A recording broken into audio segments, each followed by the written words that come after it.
Thanks for locking in with 77 Flavors of Chicago. We're your host, Dario. And I'm Sarah, and I hope you're ready to learn with us.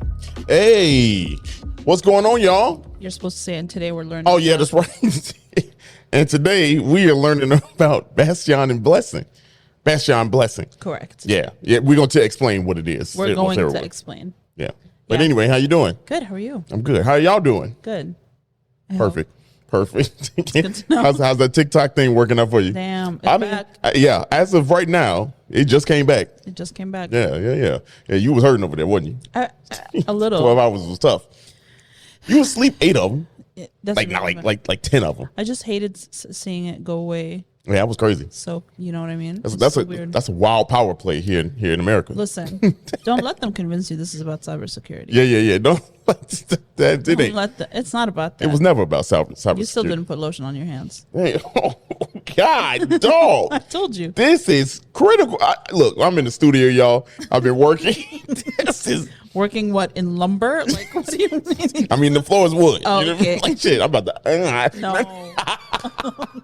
Take some of that moisture from the beard. Just put it on there. It just start. My shit is luscious though. It is. You know what I'm saying? Yeah. I've been taking care of this. I got little patches on there, but you know. No, it's grown a lot. Grown. Super, super full. I told you, most men. I read something that most men don't grow the majority of their beard hair. It doesn't connect until they're in their 40s. I don't know about that, man, because white dudes be having these thick ass beards. Like look, our friend Nick. How he got a beard? He just 30. He 30 something, right? Yeah. Yeah, they ain't 40. It's and he been had that. It's genetic. Yeah, It's genetic. It's the same as people going gray and white hair. I'm starting to get a little bit more gray. Did your dad have a beard? No. Did he ever have a beard? I think if I remember correctly, yeah, he had some. Like he still got like stubbles, and he could, if he wanted to grow his stuff out, he could grow it out. Yeah, he could grow it out. He just upkeep. He ain't trying to do all that. Yeah, he is not trying to do all that. I feel like it's harder to. No, I was gonna say it's harder to shave every day. No, it's not. It's harder to wash, moisturize, brush. Because that should take like 20 minutes. Yeah. 20 minutes. But it's fun. That's a good hour of your day. You know what they is speaking because people love their adding new habits to their life in the new year for some reason. Just in January. Yeah. But one of the most famous ways of doing things is called habit stacking. Habit stacking. So for example, let's say every day, you like watching YouTube videos, right? That's part of your habit. Okay. You watch a 20-minute YouTube video. So habit stacking would be to put that YouTube video up while you're doing something that you have to do, like doing your beard. Okay. So you're doing two things at the same time. Or for example, you know that you have to brush your teeth every single day, right? But you're trying to learn a language. So you play a 10-minute video of a language that you're trying to learn while you brush your teeth. So you're stacking these habits. One thing that is already a habit with something that you're trying to implement, or one thing you like with one thing you don't like. And when I be eating bone of beef and I'm trying to get better at Call of Duty. I don't think pausing the game every now and then. I don't think these are the same. It's habit stacking.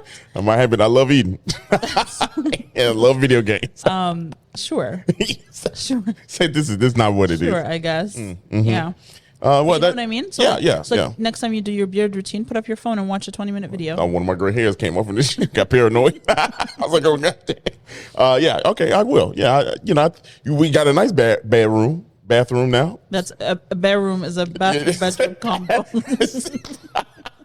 I ain't never had none this nice. I don't know what you call it. The bathroom is in the bedroom. Yeah, that's crazy. It's called the primary suite. Yeah, not the master. No, we don't call not the massa. Not anymore.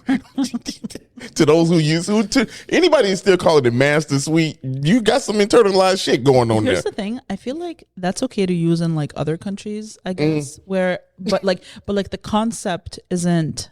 Some things I'm like when the underlying meaning isn't the same.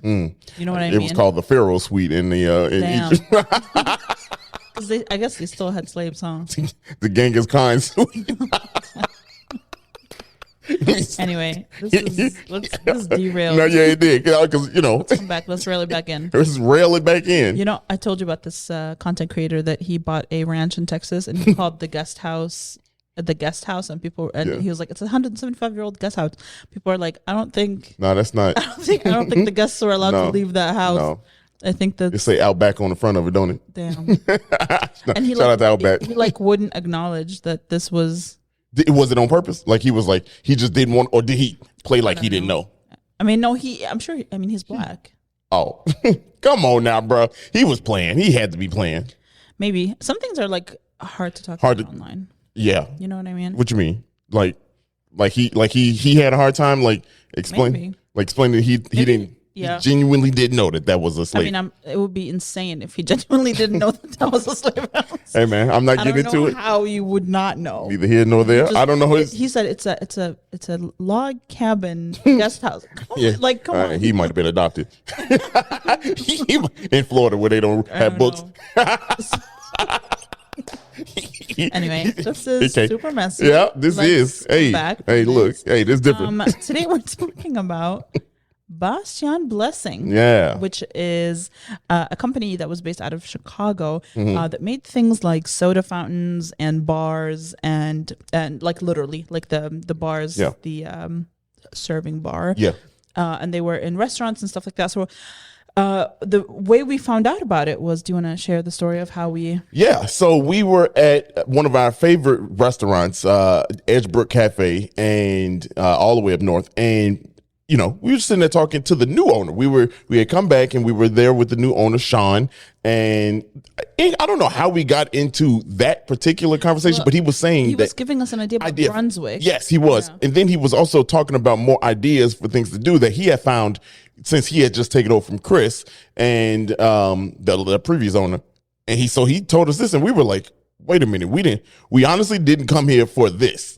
But we be listening. I mean, we get inspiration from anywhere. So that's how we found out. We were just, in conversation. He put us on. It was like this behind me. I mean, the Edgebrook coffee shop has been a coffee shop since the 50s. Yeah. So it's always been a coffee shop. It's just been a couple of different owners. Yep. And so the equipment that's in there has been there since the 50s. And what's crazy is you look at the equipment, when you go into a diner, a place like that, or really any restaurant, unless it's like super, super stand out, you're really not paying attention to the kitchen. Most times you can't even see the kitchen. So, you know what I mean? Like, but especially when you go to a diner, you kind of see everything, but you're not looking at the equipment necessarily. You're looking at the food being made. I feel like people should, because who knows how many of these, because here's the thing. Now we will.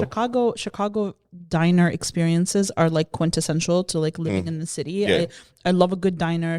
It's like very Chicago. So the next time you go, if you sit at the, how they have like the bar up where you can sit and eat, peek over and see if you can see what equipment they have. It's Bastion Blessing is very distinctive in the way that it looks. They make everything look like a sports car. The handles look like really nice door handles. They hold up too. Yeah, obviously. Yeah, I mean, it's been there for since the 50s, 70 years. We don't even know. That's probably not the oldest one. Oh, I'm sure. Yeah. The oldest complete soda fountain is actually in Philadelphia, at a place that used to be a pharmacy but is now a soda shop. Thanks. But let's get into the history a little bit. So Bastion Blessing was founded in 1908 by two friends, Charles Bastion and his friend Louis Blessings, and so obviously they named it. Hombres en crecimiento. Yo soy Luis Mercado y este podcast es un espacio de confianza para todos aquellos hombres que quieren aprender a superar sus inseguridades, pero no saben ni por dónde empezar. En Hombres en Crecimiento descubrirás que el crecimiento personal no es cuestión de sacrificio y sufrimiento. En este podcast aprenderás a simplificar tu vida, ordenar tu mente y, más importante, aprender a superar tus inseguridades. Big Lou. That's how they Lou Bless. They did this every time. So they made fountain parts, carbonators, and brass items, and they started making soda fountains in the 1910s. But I wanted to kind of like go back a little bit and talk about the history of soda fountains, because it was kind of interesting. Soda fountains actually started in Europe, but they really didn't take off and become super popular and super ingrained in the culture until they made it to the US. So they existed prior to coming here, but they weren't as popular. There was a company called Benjamin Silliman, or a guy named Benjamin Silliman, I'm sorry. He was the first guy that introduced soda water in the U.S. in 1806. That shit had to be nasty as hell. It was basically adding carbonation to water, right? And then in 1832, John Matthews and John Lippincott, they started manufacturing actual fountains. So that's when you had, like the actual shops that sold. Well, at this point, it wasn't even shops, but they started making soda, right? Okay. And in 1891, the 4 largest manufacturers of soda fountains came together. The company was called American Soda Fountain, and it was basically a monopoly. They made all of the soda fountains in the U.S. Right. So they just bought all 4 of them. Yes. All the other 3, they bought the other 3 and said, "Hey, look, you know what? Y'all probably they were probably getting shit on. They was probably getting beat. Yeah. Like, Yeah.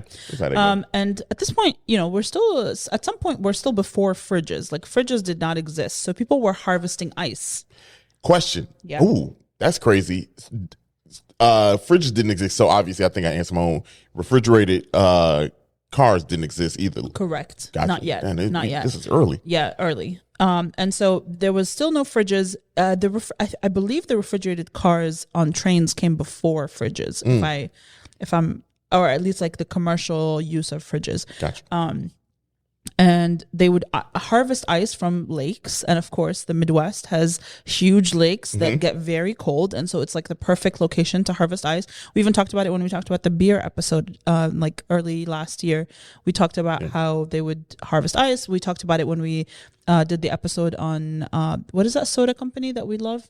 Filberts, and how they started out as ice delivery and milk delivery. And so Filbert was crazy. Right. And so yes, the Midwest was huge for ice harvesting, which is kind of crazy to think of. Like, it really is, because like you had to harvest the ice. Yeah, as you were saying that, I was thinking back to, do you know how cold it must have got back in the day? Obviously global warming, to be able to, because like I look at this shit now and I'm like, yeah, it's cold, don't get it twisted, but it ain't like you ain't doing ice fishing it over there. You ain't on the ice like that. Right. I mean, maybe on the East Coast, probably. Well, Northeast. I'm thinking here. Well, that's right, because it did start over on the East Coast, right? So yeah, Maine still, right? Our friends, Black People Outside, just posted a video. Yeah, they was out there ice fishing. Yeah. So damn, I guess it still gets that cold. Yeah. In the early 1900s, the company started making these soda fountains that used brine instead of ice. And so it was like a salt water mixture that would kind of like speed the cooling process for sodas. So they were trying to find ways of how to do it without having to buy the ice. At this point, these machines are still not refrigerated. And you got to, I'm sure the supply and demand, they was trying to move quick. Yeah. Now, to backtrack a little bit, in 1888, Jacob Bauer founded Liquid Carbonics Manufacturing Company in Chicago, and it was the Midwest's first company to manufacture liquefied carbon dioxide. God, don't ask me what that means. No, I'm thinking of nitrate. Liquefied carbon dioxide? Yeah. That's what their thing said. Liquefied. I don't know what that is or what it's. I think it's the stuff that. Have you seen those? I'm assuming it's what is added into the liquid? I think so. But like, I think have you seen those memes and not memes, but like the videos of the like little fire departments? Yeah. They created this little pack that they could just throw like a bomb or a ball and it like put the fire out. Oh, interesting. That's carbon dioxide in there. Yeah, okay. I just found that out. To like kind of like because drown down the to take away the oxygen. And so I wonder if that's liquid in there. I always wonder what that was. I thought it was like I'm right. not a very sciencey person. So yes, well that makes sense then. That makes sense. Okay. And in 1903 they started testing prototypes for iceless fountains, right?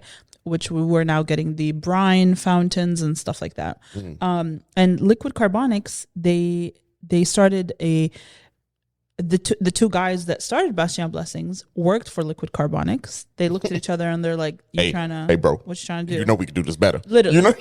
So they left. Yeah, they left. Had a boss they didn't like. Kinda. They left they left Liquid Carbonics and they started Bastion Blessing.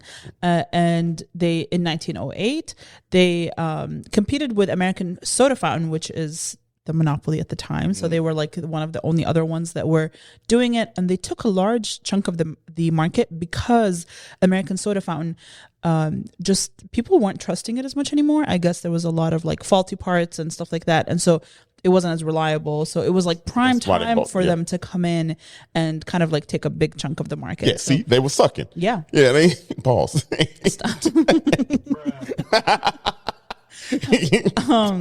They continued to grow, and at this point I wanted to look up like what is their history, because if I'm being honest, it was really hard to find actual like historical documents about what they went through. The company does not exist under Bastion Blessing anymore, so there is no website. Usually I use resources like Chicagoology that didn't have anything. I use the Made in Chicago website, nothing in there. I really tried looking. I looked through their parent company. Tribune Archives? No, that's where I found that's where I found the information. Yeah. So I went to news articles. I was like, let me see what I can find. If you don't know, if you have a Chicago Public Library card, you can access archives for most of the newspapers that were in the Chicago area, including the Tribune. The Chicago Library library card, like an insane resource. That's one of the most powerful cards out there. It really is. It really is. Pair that with your city key. Yeah, it's over. It's over. Well, not you literally can pair it with the city key. Yeah. Shout out to City Key. And so I went on there and I just typed Bastion Blessing, and a bunch of stuff came up, mostly about their stocks. So there was a section in the Tribune where you could write into the stock advisor and ask them, should I buy these stocks? And the person would respond to you, yes, no, here's why. Right? And so I read through decades of those. I went from probably around like the let's say like 08 probably. I started in like the 20s. Okay. Because like they really they didn't start making the soda fountains until the 10s. So I was like, I started reading in the 20s until like the 50s and the 60s. So I kind of got a few decades of information. So this is the story that I put together from these articles. So it was called the Investor Guide, and it said that a large market waited for Bastion Blessing ice cream cabinets and liquefied petroleum gas and other products specifically after the Prohibition ended. So that's kind of really where they really, really blew up, because they made these full-on systems. Like, I want to explain, I feel like soda fountains, people think, I don't know what you imagine in your head when you think of soda fountain, but it's an entire like kitchen system that you can get installed in your restaurant or your pharmacy or your soda shop or whatever it is, that has like the fridges, the spouts, the system that creates it. So like if you ever go to Edgebrook Cafe, you'll see it. It's like 30 foot. Like, it's huge. If y'all ever worked at like a restaurant, or like say I worked at Target, for example, in the food, everybody had to work in the food area every now and then. If you go back there, they have that's where the pops and everything are. Those things. Yeah. It's just shaped differently now. Right. Obviously, people use them different, make them different now. Right. And the reason I didn't look into like the early 10s or the mid 10s is because they used their facilities for the war effort for World War I. So I was like, there isn't much happening at this point. Where later after the like 1914, 1915, and now it's actually becoming a company that's making a ton of money. In the 1920s, their profit was $360,912 for that year. It's like $2 million. That's a lot of money. It's probably more than that for the 20s. And by May 26th of 1931, it was one of the largest manufacturers of soda fountains and parts of oxygen and carbonic generators in the United States. So check this out, because I'm putting this timeline together, because you say right around the 30s, right? Yeah. That's right around the same exact time. The previous episode we were talking about Schwinn bikes was also popping. Chicago was going absolutely insane. Yeah. At that time. It really was. The 20s was going crazy. Think of, and even the episode before that when we were talking about the trains and like the manufacturing of the railways. Yeah. Again, this was a huge boom for the city. And we're not even talking about, y'all, we're in the middle right now at this time frame of the Great Northern Migration. So we jazz music, blues music, all that electric. The city is expanding. Yeah, right. It's a vibe. And so like people oh are, my God, and think of like all of the parts of the city that are growing, and you're opening up these soda shops, you're opening up these restaurants. Right. Where after Prohibition, so now you have these bars, right? You know what I'm wondering is if, because Sunset Cafe came into mind, were they selling to black? Good question. That's a good question. We should look and see if because all this happened at the same time. Yeah. I mean, I guess all money is good. I want to see at the Newberry if they have any of like sales records or any of their like city records or something like that, because you would have to look at their own documents to see who they sold to. Oh, we can. I'm sure we can find something. But for some reason, the research on this one was kind of difficult. Yeah. So it's because it's just a really old company that maybe people. It was niche. It was super niche. And like soda fountains don't really exist anymore. So like who's researching? And that's the thing. Stories don't just disappear. It's when people stop talking about them. Right. Because if you keep talking about these stories, they're not going to go away. Girl, preaching it. Thanks, boy. Yeah, you get another one for that one.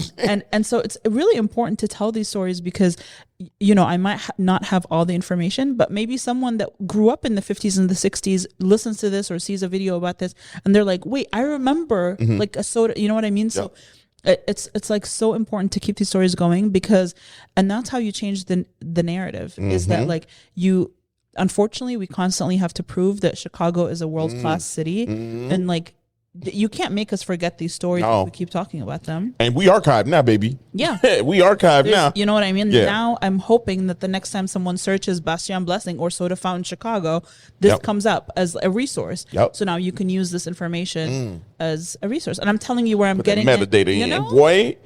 Listen. Put that metadata. We had 2050, minute 20. Let's go. 21. In 1933, the bars were preparing to come back from the Prohibition, right? And the largest bar that was ordered was by the Chicago Athletic Association. They ordered a 30-foot stainless steel bar from Bastion Blessing. We tried to see if it was still there. We couldn't get in to see if it was open at the time that we recorded the video piece for this episode, but we want to go back and see if that is still there because it's a huge stainless steel bar that I cannot imagine they would just get rid of. Right. I mean, not with that history. Right. You know what I mean? Like, especially I wonder where in the building it would be. Speaking of, for those of you that haven't been to the Chicago Athletic Club, first of all, try to go up in there. I'm not going to lie to you. When I went up in there, because I had a photo shoot in there, I was in the gymnasium, y'all. Yeah, like, it's insane. Not only was I in the gymnasium, but I was in the track that go around the gym. Yeah. I was up there. They were like, you want to go up there? I was like, hell yeah. Hell yeah, I want to go up there. It's a really that shit was crooked. It was leaning a little bit. I had on my camera gear. I was like, oh Lord, I'm about to fall off this. Damn. I mean, but it was like storage. They use the track for storage. But I walked around the whole track. Yeah. I was like, what the hell? So I know they got to have that in there. It looked old. It looked the same. Yeah. Yeah. I'm thinking it's with the still hoops. With it's got the baskets up there and everything. Right. I was like, all right, cool. I really think it's still in there. It's got to be. Yeah. If not even their main bar, like who knows, it might actually be in the main bar area. By 1938, they were producing soda fountains, ice cream freezers, caffeine equipment, siphon fillers. Siphon filter. Yep, there we go. Bar equipment, carbonators, welding equipment, petroleum gas apparatuses. So the thing so to hold many them. other Yeah. Right. So they everything. They not only did they produce the soda fountains, they produced everything that went into it. Yeah. So all in house. Yeah. Exactly. Yeah. They supplied to drugstores, restaurants, hotels, candy shops, hospitals, public service companies, everything. So they were diversifying the hell out of this. Yeah, for sure. And all of this information I'm getting from that investment column in the Tribune because the person says, yes, continue. Like when I tell you decades, people were the guy that was responding. I'm assuming it's a man because women didn't know finance in the 50s. They didn't have jobs. And so women are not good with money. Then no, you didn't hear that from me. Hell no. And so the guy that was responding to people asking, like, should I invest? He would put these as facts. Like, yes, you should. because they just started producing this new thing. Yes, you should, because they have this much of the market. This is how much they made in this year. This is how much they made in that year. And in the 40s, they were making $6.5 million a year. Oh, wow. In the 40s. Yeah. So in 20 years, they went from making under $500,000 to $6.5 million. Jeez, man. Yeah. By the late 30s, they had plants in Chicago, Decatur, Cleveland, and Grand Rapids. So they were producing at an insane rate. Yeah. In 1963, they changed their top level executives, and that was kind of like the beginning of the end. There was an article talking about I think they kept the president, they moved him into a different position, but they really got rid of their top three. By 1967, they reduced their quarterly dividends, which was because of lower profits, and they think the lower profits was because there was an income tax increase that year on people, and so people weren't purchasing as much. This is like a luxury item for most. Right. Yeah, you know what I mean? Like, even if it is cheap, it's still a luxury. Especially item. those bars will probably get hit hard. And here's the thing, and this is like, of course, you want people to create things that are high quality, but when you make something that can last 70 years, you only need to buy it once. Right. Yeah. Because that's what, and the maintenance on it now is probably hard as hell. Right. But maybe not. You know what I mean? Like, they probably have pieces made for these things now. Possibly. I'm sure. In 1969, they merged with Pioneer Astro Industries and became Astro Control Inc. And in 1982, they got sold again. And another reason that they credit to their fall, which is kind of crazy because it's another Chicago company, is that Walgreens was one of their biggest competitors, because they introduced a full-on pharmacy that did not include a soda fountain. So now you had these pharmacies that were like, oh, we don't need this extra shit. We could just sell medicine. So that was kind of also like the beginning of the end for them. It's not life. This is Walgreens. That's what they said. They was like, hey, it's not life. It's Walgreens, baby. Yeah. That's crazy. That is crazy. Yeah. And here's the messed up part. We don't even got no history on Walgreens, because where it's supposed to be was torn down. It's not even a plaque or anything there. Yeah. He wasn't even from Chicago, but he came to Chicago and created that. Yeah. That's crazy. But yeah, that's the history of Bastion Blessing. There's a few of them left. There's a few that are full. You know which one I think is, we got to verify and see, the one in Lottie's. I would say the only reason I don't think the one in Lottie's is because it's wood and it's older than their So they're from 1908. Could be a Brunswick.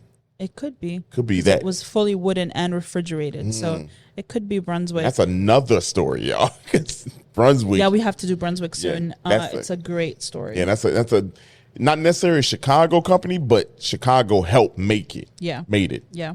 Yeah. There it is. All right. Well, that's all I got for you today. I hope you enjoyed this one. I really like doing the harder research pieces. Yeah. It's just so much more fun looking for for those resources. But if you enjoyed this episode, please share it with someone you love. It is the best way to support us. Y'all, these social media platforms are coming and going. And then coming again.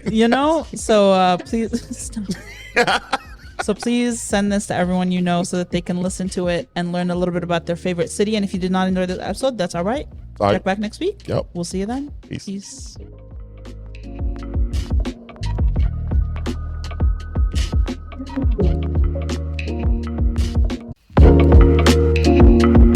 Thank you so much for listening to today's episode, and we hope you loved it. And if you could, please follow us on social media at 77 Flavors Shy on Instagram, Facebook, TikTok, and Twitter. If you have any ideas or deep dives that you'd love us to do, please contact us at media@77flavorsshy. That's the number 77 flavors and shy for Chicago.com. If you like visuals, please subscribe and follow and watch us on our YouTube channel at the same thing, 77 Flavors Shy. Or search 77 Flavors of Chicago. If you would like to support us monetarily, go ahead and click that Buzzsprout link in the description of this episode. And as always, we gonna see you next week. Peace.